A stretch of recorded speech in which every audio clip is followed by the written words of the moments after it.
Il est 20h ici à Paris, vous êtes toujours au cœur de l'info et vous faites bien. Voici les titres de ce vendredi 10 mai. Une attaque terrestre à Rafah conduirait à une catastrophe humanitaire colossale.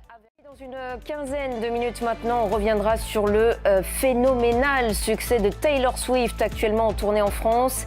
Elle déplace les foules, parfois même de l'étranger, booste des économies entières et aura peut-être, c'est la crainte du camp républicain aux États-Unis, une influence sur l'élection présidentielle de novembre prochain. On en parlera avec notre invitée Marie-Cécile Nave. Et puis à 20h30 heure de Paris, Le Monde dans tous ses états, présenté par Raphaël Kahn, consacré aux craintes que suscite le président russe entre ses déclarations menaçantes proférées le 9 mai et cette nouvelle offensive d'ampleur sur la ville de Kharkiv. Avant cela, le journal.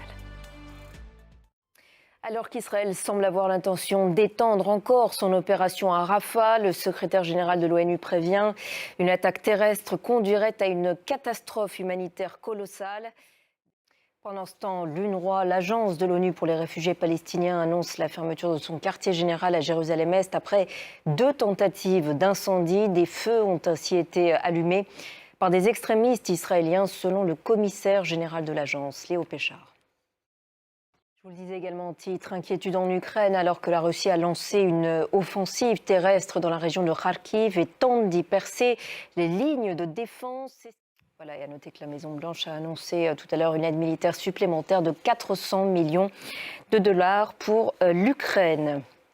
Au Brésil maintenant, l'état du Rio Grande do Sul dévasté par des inondations meurtrières. Au moins 107 personnes sont mortes, 754 ont été blessées et 134 sont par ailleurs toujours portées disparues. 9 milliards d'euros vont être débloqués pour la reconstruction. Maryse Burgot. Allez, toute autre chose maintenant. On va revenir à présent sur le phénoménal succès de Taylor Swift, chanteuse de country devenue superstar de la pop américaine. 14 Grammy au total en une décennie, dont 4 pour meilleur album de l'année, un record. Marie-Cécile Nave, bonsoir. Merci d'être avec nous sur France 24. Vous êtes directrice de l'Observatoire Genre et Géopolitique à l'IRIS, spécialiste par ailleurs des États-Unis et autrice de Géopolitique des féminismes. Merci encore d'avoir accepté notre invitation. Tout d'abord, avant d'analyser l'influence de Taylor Swift, on va tout d'abord s'intéresser à elle, à sa musique, à sa personnalité. Qu'est-ce qui fait qu'elle fédère autant ? Alors c'est la pop star, c'est la plus grande vendeuse de disques au monde. Son catalogue vaut plus cher que celui de Bob Dylan.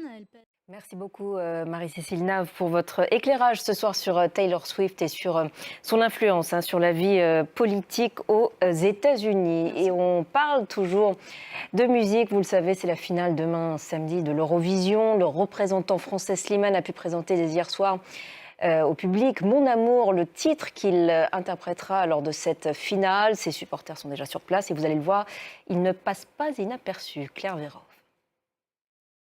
Et c'est la fin d'Au cœur de l'info, mais restez avec nous dans quelques instants. Une semaine dans le monde présentée par Raphaël Kahn. Très belle soirée à vous tous sur France 24.